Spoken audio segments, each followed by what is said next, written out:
Hello, नमस्कार। एक बार फिर से स्वागत है आप सभी का आपके अपने YouTube चैनल के स्टडी पॉइंट में। आज हम अध्ययन करेंगे कक्षा 12 के राजनीति विज्ञान का छठा अध्याय।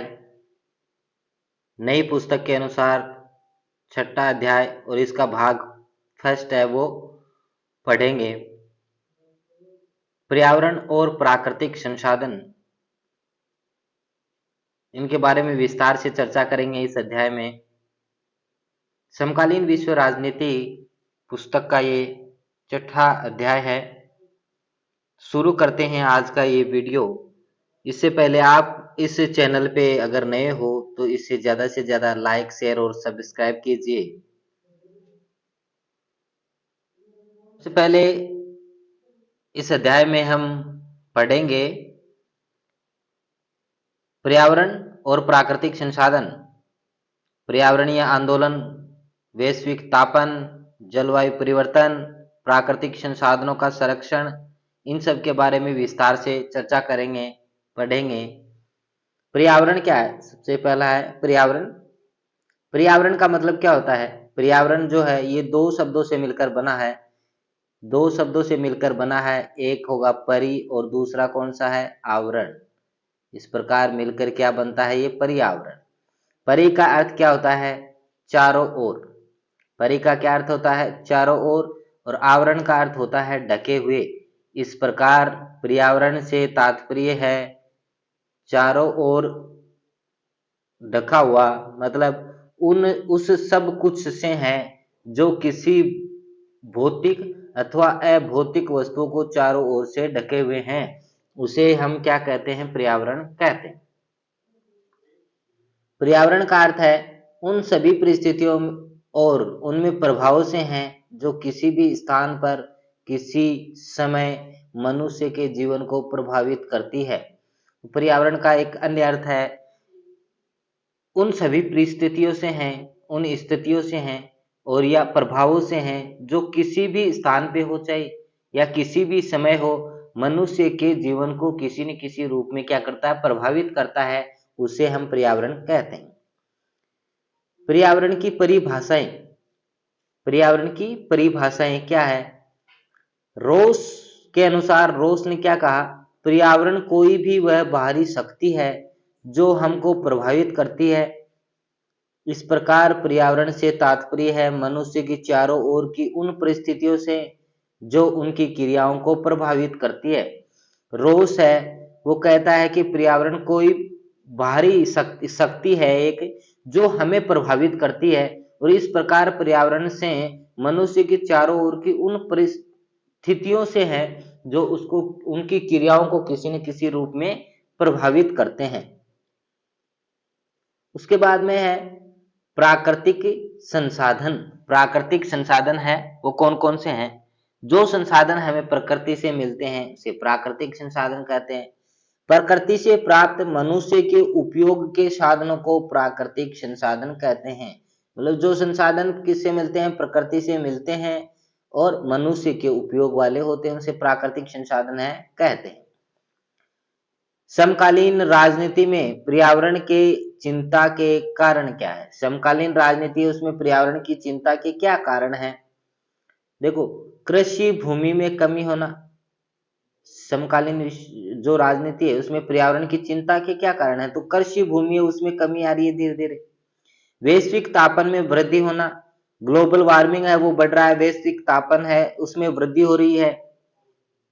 वैश्विक तापन मतलब ग्रीन हाउस गैसें उसका उनके कारण है पृथ्वी का टेम्परेचर बढ़ जाता है, जिससे कई नुकसान है वो होते हैं। तो वैश्विक तापन वृद्धि, पीने योग्य जल की मात्रा में कमी। पीने वाला जो जल है उसकी मात्रा में कमी हो रही है, धीरे धीरे शुद्ध जल है वो कम मिल रहा है। उसके बाद है बढ़ता प्रदूषण, सीमित संसाधन। बढ़ता हुआ प्रदूषण और साथ में क्या सीमित संसाधन है वो भी प्रभावित हो रहे हैं। मानव अस्तित्व को खतरा है, ओजोन परत में छिद्र हो रहे हैं। इससे मानव अस्तित्व है उसको खतरा पैदा हो रहा है, और साथ में ही ओजोन परत में जो छेद हो रहे हैं, और ओजोन परत है वो हमारी पराबैंगनी किरणों से सुरक्षा करती है, इसलिए ओजोन परत में छेद है उससे भी पृथ्वी पे रहने वाले मनुष्य जीवन के लिए खतरनाक साबित हो रहा है। फिर है पर्यावरण प्रदूषण। पर्यावरण पर्यावरण के अनेक घटक हैं।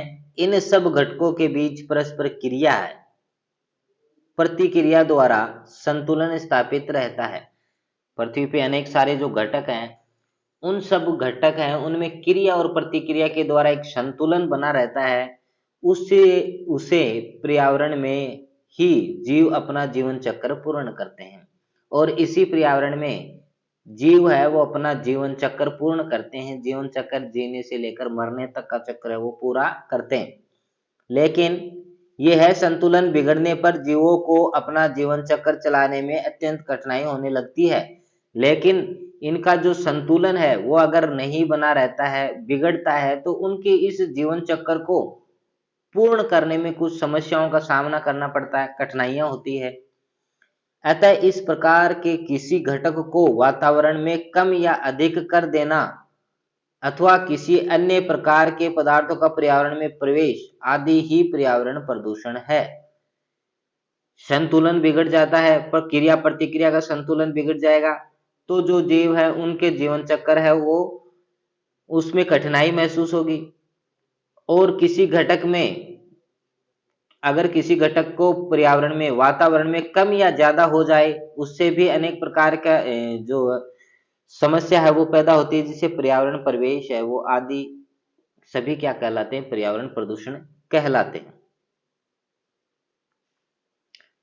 किसी भी प्रकार के भौतिक परिवर्तन, रासायनिक परिवर्तन या अन्य किसी भी प्रकार के परिवर्तन जो जीवों के जीवन चक्र है, जीवन क्रम को अवांछनीय रूप से प्रभावित करते हैं, पर्यावरण प्रदूषण के अंतर्गत आते हैं।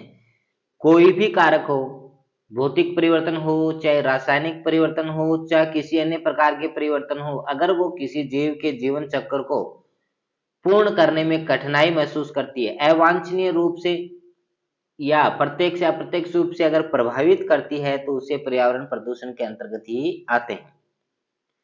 उसके बाद में विश्व में पर्यावरण प्रदूषण के उत्तरदायी कारक, पूरा जो वर्ल्ड है, विश्व है, उसमें पर्यावरण प्रदूषण को प्रभावित करने वाले कारक कौन कौन से हैं? तो सबसे पहला देखो, जनसंख्या वृद्धि। क्या है? जनसंख्या वृद्धि। दूसरा है वनों की कटाई। जैसे जैसे जनसंख्या वृद्धि होगी, लोगों को रहने के लिए जगह की आवश्यकता होगी और धीरे धीरे जंगलों की कटाई होगी, वनों की कटाई होगी। जनसंख्या वृद्धि से अन्य प्रकार के संसाधन वगैरह हैं, इन सब से बहुत सारे पर्यावरण प्रदूषक है वो उत्तरदायी कारक है वो उत्पन्न होते हैं। वनों की कटाई से पर्यावरण प्रदूषण के कारक है वो होते हैं उपभोक्तावादी संस्कृति को बढ़ावा मिलना, संसाधनों का अत्यधिक दोहन करना, जो संसाधन उपलब्ध उनका अत्यधिक दोहन करना, गलत तरीके से उनको उपयोग लेना, औद्योगिकरण को बढ़ावा, परिवहन के अत्यधिक साधन, उद्योगों को बढ़ावा मिलना। अत्यधिक उद्योग स्थापित होंगे तो पर्यावरण प्रदूषण ही होगा, उनसे निकलने वाले अनेक प्रकार के हानिकारक गैसें हैं, हानिकारक या उनसे निकलने वाला गंदा जल है जो जल में नदियों के द्वारा महासागरों में मिलता है, उससे जल प्रदूषण। परिवहन के अत्यधिक साधन बढ़ेंगे तो वायु मंडल है उसमें अनेक प्रकार की गैसें हैं, वो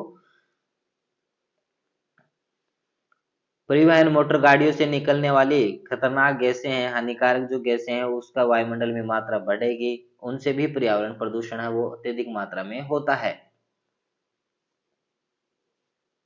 आगे पर्यावरण प्रदूषण के संरक्षण के उपाय, इसको रोकने के क्या उपाय हैं? जनसंख्या वृद्धि है, उससे अगर पर्यावरण प्रदूषण होता है तो उसको कम कर दो, नियंत्रित कर लो। वन संरक्षण, पौधों को बचाओ। पर्यावरण मित्र तकनीकी का उपयोग, पर्यावरण मित्र तकनीकी का उपयोग किया जाए, अधिक से अधिक पेड़ पौधे लगाए जाए। पर्यावरण को दूषित होने से बचाने के लिए पर्यावरण मित्र तकनीकी का उपयोग किया जाए। प्राकृतिक संसाधनों का संतुलन प्रयोग, जितने संसाधन हमें प्रकृति से मिले हैं, प्राकृतिक जो संसाधन है उनका उपयोग एक संतुलित तरीके से करना चाहिए। परिवहन के सार्वजनिक साधनों का प्रयोग, परिवहन के जितने भी सार्वजनिक साधन हैं उनका प्रयोग है वो उचित ढंग से, उचित तरीके से करना चाहिए। जन जागरूकता कार्यक्रम, सबसे बड़ा जन जागरूकता कार्यक्रम जनता है उसको क्या करना चाहिए, जागरूक करना चाहिए पर्यावरण के प्रति। और अंतरराष्ट्रीय सहयोग, नाम है लिमिट्स टू ग्रोथ।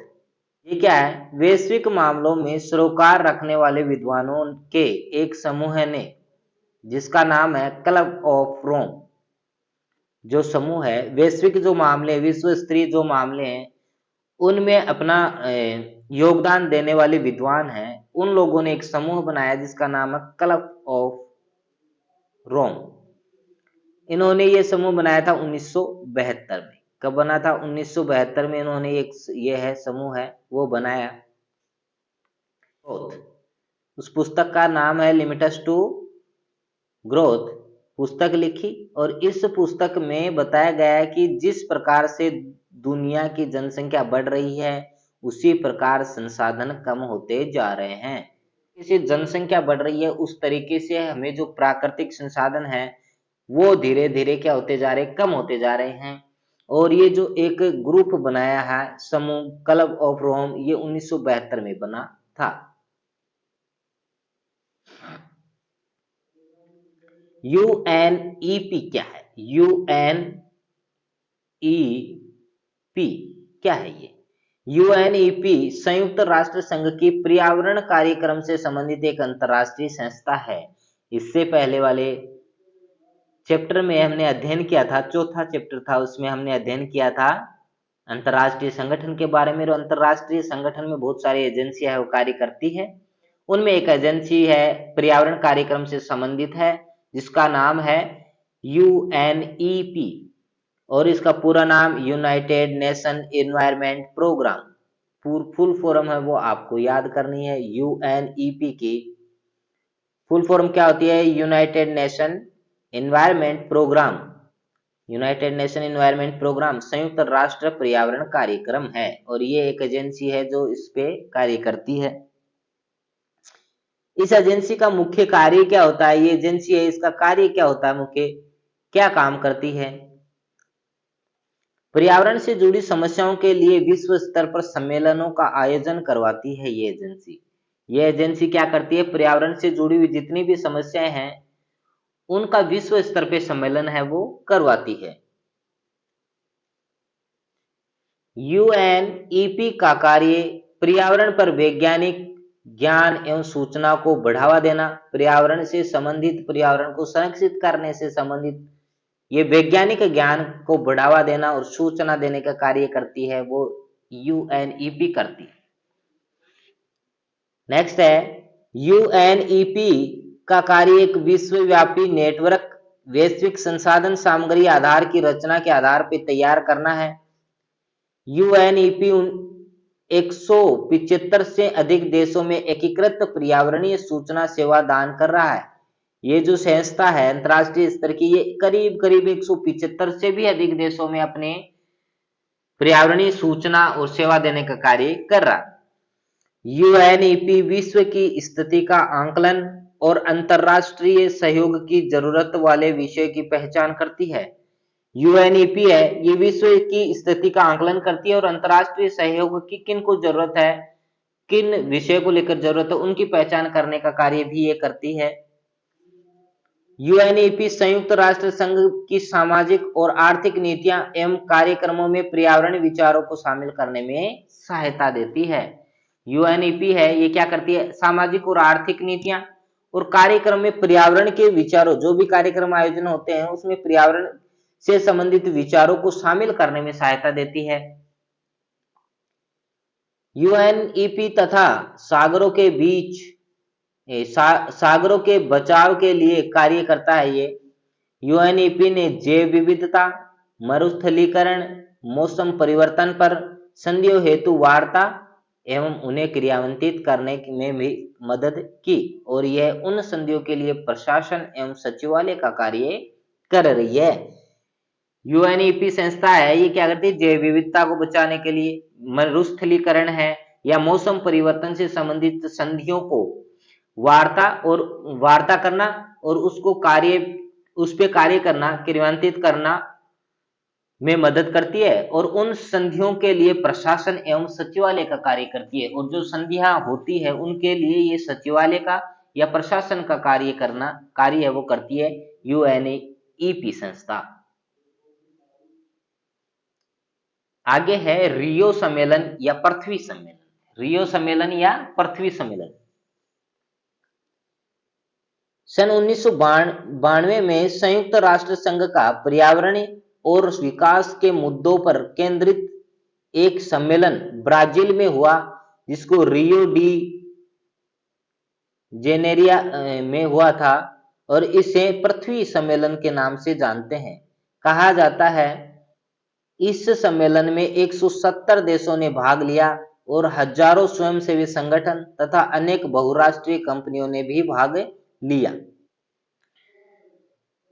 इसमें करीब करीब 170 देशों ने भाग लिया और इसके साथ ही स्वयंसेवी संगठन और बहुराष्ट्रीय कंपनियां हैं, उन लोगों ने भी इसमें भाग लिया, जिसको पृथ्वी सम्मेलन के नाम से जानते हैं। और ये ब्राजील के रियो डी जेनेरिया स्थान पे हुआ था। रियो डी जेनेरिया ये रियो डी जेनेरिया है, ठीक, मिसप्रिंट हुआ कुछ। आगे है रियो सम्मेलन पृथ्वी सम्मेलन की विशेषता और इसके महत्व क्या है। रियो सम्मेलन, इसी का दूसरा नाम पृथ्वी सम्मेलन, और इसके महत्व क्या है। पर्यावरण को लेकर बढ़ते सरोकार को इसी सम्मेलन में राजनीतिक दायरे में ठोस रूप मिला। पर्यावरण को लेकर बढ़ते जो सरोकार इस सम्मेलन में इसको एक राजनीतिक रूप है वो ठोस रूप मिला। रियो सम्मेलन में ये बात खुलकर सामने आई थी कि विश्व के धनी और विकसित देश अर्थात उत्तरी गोलार्ध तथा गरीब है विकासशील देश यानी दक्षिणी गोलार्ध पर्यावरण के अलग अलग एजेंडे के परोपकार हैं। रियो सम्मेलन में ये बात सामने आई कि जो विकसित देश हैं यानी उत्तरी गोलार्ध के देश हैं वो विकसित देश है, यूरोप महाद्वीप वाले हैं, एशिया वाले हैं, और दक्षिण गोलार्ध में दक्षिण अमेरिका, अफ्रीका, ऑस्ट्रेलिया है, ये देश ये शामिल है। इसमें ये बात सामने आई कि जो देश विकसित हैं वो उत्तरी गोलार्ध वाले, और जो गरीब देश हैं विकासशील देश है यानी दक्षिणी गोलार्ध वाले देश हैं, इन दोनों के पर्यावरण को लेकर अलग अलग एजेंडा है, इनका अलग अलग परोपकार। उत्तरी देशों की मुख्य चिंता ओजोन परत को नुकसान और ग्लोबल वार्मिंग को लेकर थी। उत्तरी जो गोलार्ध के देश थे उन देशों की चिंता थी कि ओजोन परत का नुकसान हो रहा है उसको कैसे बचाया जाए और ग्लोबल वार्मिंग को बढ़ावा देने वाली गैसों को कैसे नियंत्रित किया जाए, जबकि दक्षिण देश आर्थिक विकास और पर्यावरण प्रबंधन के आपसी रिश्तों को सुलझाने के लिए ज्यादा चिंतित थे। जबकि दक्षिण वाले देश थे वो उनका क्या था काम, आर्थिक विकास और पर्यावरण प्रबंधन को सुलझाने का कार्य कर रहे थे। तो दोनों में अलग अंतर हो गए दोनों में कि उत्तरी गोलार्ध वाले वो तो चिंता कर रहे थे कि ओजोन परत के नुकसान और ग्लोबल वार्मिंग को लेकर, जबकि दक्षिण गरीब देश थे वो कर रहे थे आर्थिक विकास को किस तरीके से मजबूत किया जाए और पर्यावरण प्रबंधन को किस तरीके से किया जाए। तो दोनों के परोपकार है, एजेंडे दोनों के अलग अलग हो गए। रियो सम्मेलन में परिवर्तन, जैव विविधता और वानिकी के संबंध में कुछ नियमाचार निर्धारित हुए। इसमें एजेंडा 21 के रूप में विकास के रूप कुछ तौर तरीके भी समझाए गए। ये जो सम्मेलन था, इस सम्मेलन में क्या जलवायु परिवर्तन, जैव विविधता और वानिकी के संबंध में कुछ नियम बनाए गए और इसे एजेंडा 21 के नाम से जाना। कुछ विकास के कुछ तौर तरीके वो भी इसमें सुझाए गए। इसी सम्मेलन में टिकाऊ विकास का तरीका सुझाया गया। इसी रियो जो सम्मेलन था ब्राजील के रियो डी जेनेरिया शहर में हुआ था, इसी सम्मेलन में सुझाया गया टिकाऊ विकास है उसका तरीका सुझाया गया, जिसमें ऐसी विकास की कल्पना की गई जिसमें विकास के साथ साथ पर्यावरण को भी नुकसान न पहुंचे। इसे धारणीय विकास भी कहा जाता है। इसे क्या कहते हैं, धारणीय विकास भी कहते हैं। क्यों? क्योंकि इस सम्मेलन में ऐसे विकास का तरीका सुझाया जो टिकाऊ हो, जिसमें क्या होता है पर्यावरण को ऐसे इस तरीके से विकास किया जाए कि पर्यावरण को भी नुकसान ना हो और साथ साथ में विकास भी हो। पर्यावरण का नुकसान भी नहीं हो और विकास भी हो, और इसे क्या कहते हैं अपन? धारणीय विकास भी कहते हैं। टिकाऊ विकास का तरीका क्या है? अब वो जो तरीका था वो क्या था? पर्यावरण को नुकसान पहुंचाए बिना होने वाले आर्थिक विकास को टिकाऊ विकास का तरीका कहा गया। टिकाऊ विकास का तरीका क्या? इसमें भी दिया हुआ है कि ऐसा विकास जो पर्यावरण को नुकसान नहीं पहुंचाए। तो सीधा इसका तरीका क्या हुआ? ऐसा आर्थिक विकास को इस तरीके से मजबूत करना, डेवलप करना कि पर्यावरण को नुकसान नहीं हो। टिकाऊ विकास को लागू करने के तरीके क्या थे? अपरिग्रह की भावना यानी आवश्यकताओं की कमी। टिकाऊ जो विकास है उसको लागू किस तरीके से किया जाए? आवश्यकता है उनमें कमी की जाए, अपरिग्रह की भावना। आवश्यकता अनुसार उत्पादन करना, जितनी आवश्यकता है हमें उतना उत्पादन करना। प्रकृति सह अस्तित्व, प्रकृति के साथ मिलकर चलना, प्रकृति के साथ सह अस्तित्व। प्राकृतिक संसाधनों का उचित एवं पूर्ण प्रयोग करना, प्राकृतिक जो संसाधन है उनका प्रयोग उचित तरीके से किया जाए और पूर्ण रूप से प्रयोग किया जाए, उनका दोहन नहीं किया जाए या उनका गलत तरीके से उपयोग नहीं किया जाए, क्योंकि प्राकृतिक संसाधन है वो सीमित होते हैं। ओवर कॉमन फ्यूचर नामक रिपोर्ट की एक चेतावनी है, एक ओवर कॉमन फ्यूचर नामक है, उसकी क्या है? एक चेतावनी है, और उस चेतावनी में क्या कहा? 1987 में आई इस रिपोर्ट में जताया गया कि आर्थिक विकास के चालू तौर तरीके भविष्य में टिकाऊ साबित नहीं होंगे। 1987 में एक रिपोर्ट आई थी ओवन कॉमन फ्यूचर की, जिसमें बताया गया कि जो आर्थिक विकास के जो चालू तरीके हैं वो भविष्य में टिकाऊ साबित नहीं होंगे। तो भविष्य में विकास को, आर्थिक विकास को सुधारने के लिए टिकाऊ जो तरीके हैं उनका इस्तेमाल करना होगा। इसी के साथ आज का ये चैप्टर का प्रथम पार्ट खत्म होता है। मिलते हैं हम नए वीडियो के साथ, नए टॉपिक के साथ। तब तक नमस्कार।